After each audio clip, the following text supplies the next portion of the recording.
This is episode 81 of Standing Out. Standing Out is a remarkable interview-style podcast with the intention to highlight women and men making outstanding contributions in their field.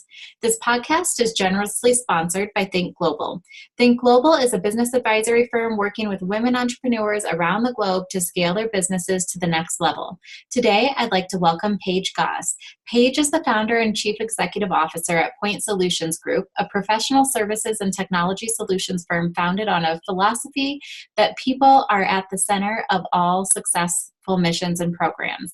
Headquartered in Denver, Colorado, PSG operates nationwide, providing innovative solutions in information technology, engineering, and professional services for government and commercial organizations on issues of national and global significance. Under Paige's leadership, Point Solutions is fueled by the company's vision of providing diverse and inclusive programs where technology and people together drive innovations and results. Paige, thank you for being here. Welcome. Yeah, thank you so much for having me. Yeah. Tell us how you got to this point in your career that you founded Point Solutions Group.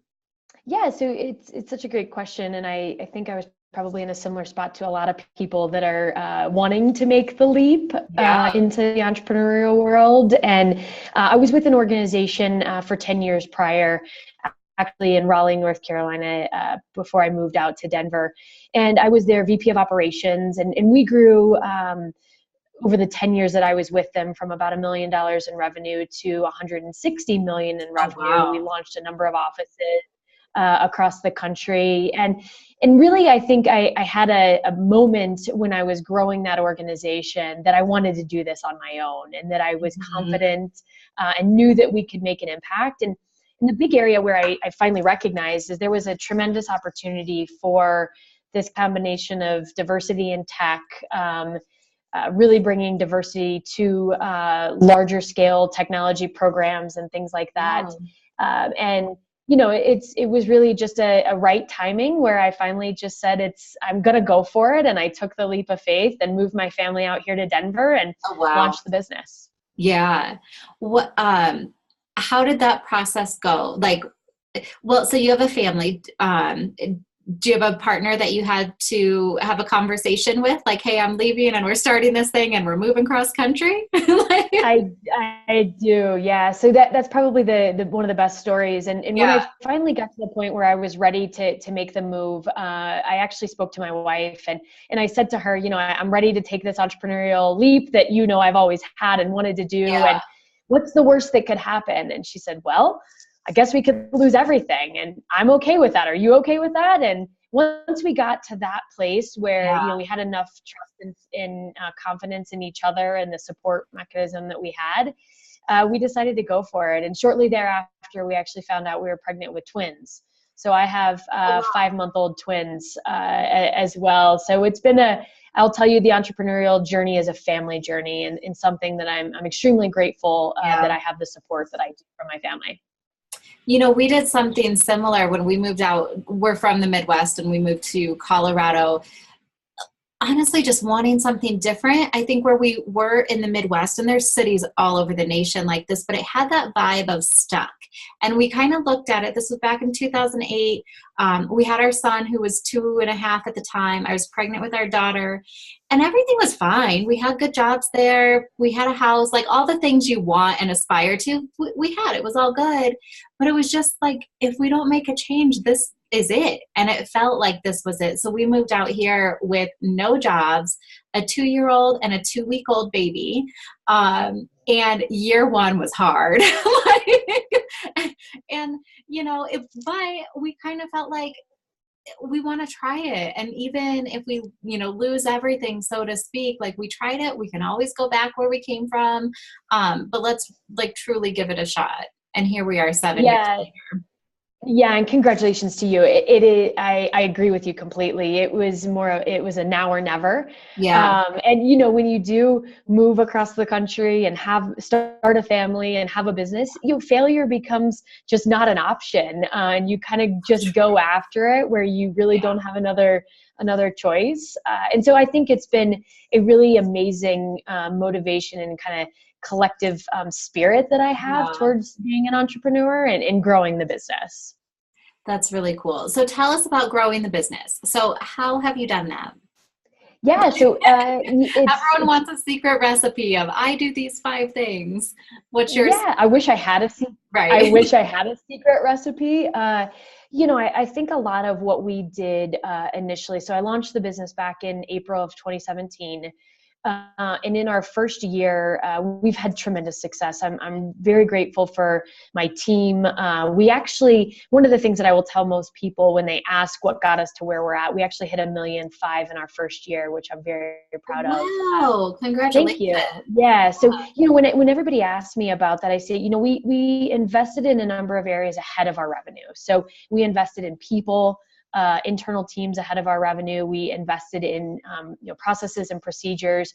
We believed that if we ran the organization as a larger company when it was very small, that we would be able to handle growth when it came. And we've worked really hard and diligently to have that mindset as we grow. And as we launched offices, we have an office in DC as well. And I think that leap of faith, again, I kind of go back to that, but really believing that the market in what we do, right, in technology, government, and commercial business, we support from security, project program management, software development, infrastructure, those areas are booming.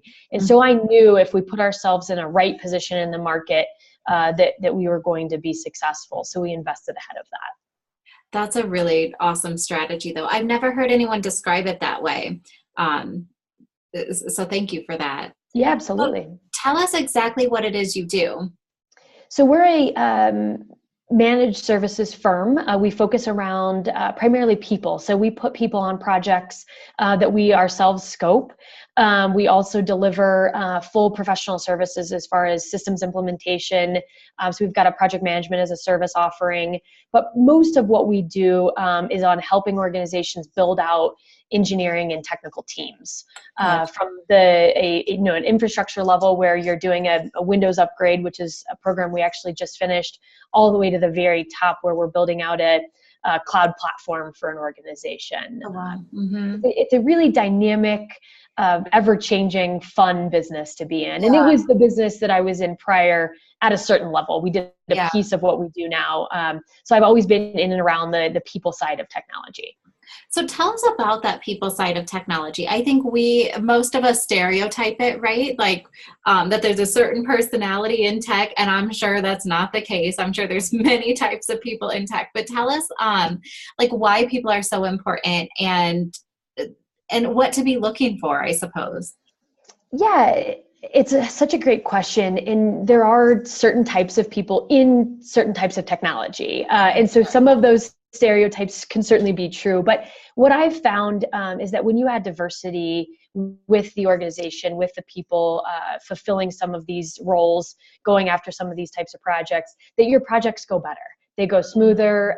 They ultimately end up making a much larger impact on the organization, on your customers, et cetera. So, as you stated in kind of our intro, that we truly believe that people are the center point to all success. And so if you find the right people, regardless of their skill set, right? And in high tech, there's obviously a very high importance on skill set and technical capabilities. But if you find the right person that's really willing to dig in and believes in your mission as an organization, believes in what you're going after as a company, the skill sets end up growing and changing and developing as needed for the organization. So we truly believe that if you find the right teams, build the right teams, that the products, services, et cetera, that you're putting in the market will ultimately be more successful.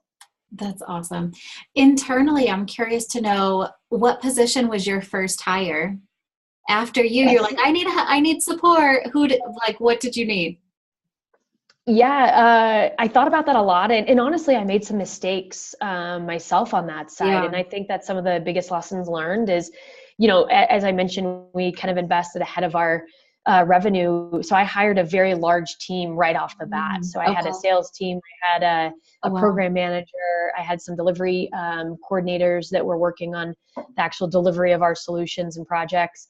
But I hired a team of 5 basically right off the bat. So I looked to kind of expand outside of my skill set. And so I probably one of the biggest investments I made was in a director that runs our government services division. Oh, okay.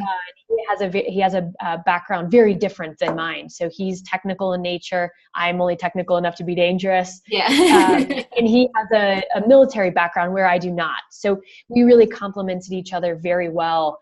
And I think a lot of the strategy with hiring him was around finding people as an entrepreneur that are better than you in the areas that you recognize. Right. I think one of the most important things that a entrepreneur, CEO, et cetera, can do is to build a team around them that excels in areas that they do not. Mm-hmm. I think that's so important. In order to gain new business, are you doing things like responding to RFPs? Is that a big part of, especially the government side? We do. So we do some RFP response, but Okay. I'll be honest, and not a lot. So Okay. it's a small part of our business. More of our business is around relationships, building teams around, even in the government space. So working with existing programs, new programs to support some of their transition efforts when it comes to people and teams. And then on the commercial side, it's really a lot around, to be honest, hustle. So we're hustling. We're putting ourselves in the market and talking to companies about what we do and how we might be able to support some of their internal and external efforts from the software development, security side, and then professional services. Yeah. What's one of your things you do to hustle? Is that like networking events, speaking, like all of it? Yeah, I do a little bit of everything. So Okay. I definitely speak. I speak on diversity in technology. I speak on women in technology, building diverse teams. And then I network and kind of put a lot of emphasis in connecting like-minded people. So I'm a connector, and I feel like if you can get others in your circle connected, the universe is going to pay you back. We just don't know when or how, but it will. And it's been tremendous as far as this local community of entrepreneurs. And larger businesses for that matter. We service the mid to large market, and I've just been very fortunate and very grateful to get a number of introductions into growing businesses. That's here, great. here and across the country for that matter. We operate currently in 7 different states. Oh, wow. Okay. That's great. And do you have offices in all states then, or We do everything comes out? not. Okay. Yeah, so we main headquarters is here in Denver, and then we have a satellite office in McLean, Virginia, so right outside of DC. Oh, cool. Okay. Very good. Well, as we wrap up, I would love to know what's on your radar as an industry expert that you think we'll all be talking about as a trend, maybe another year or two from now. So I think that the transition in technology is really moving from, again, this, like I mentioned earlier, the skill set per se to the individual and their mindset, capabilities, and growth opportunity. And I think that the more organizations look at different types of talent, different types of people to bring in, the more successful they're going to be. So I think that's a trend that's going to continue, where we're looking really at different types of people that we probably wouldn't have hired in specific positions in the past. Well, and I think that's so interesting because we think of technology, but there's still humans behind running and building, and you know better than I, all of the components. But I think we kind of forget about that sometimes, so I love that. Absolutely. Yeah. People at the end of the day are still responsible for so much of the ideas, the creation, the development, and really the integration into other businesses, right? And how are we supporting other businesses with technology? So, technology doesn't run independent of people. And so I think that the cross-section of those two is critically important. That's awesome. Thanks for being here, Paige. I appreciate it. Thank you so much for having me. You're welcome.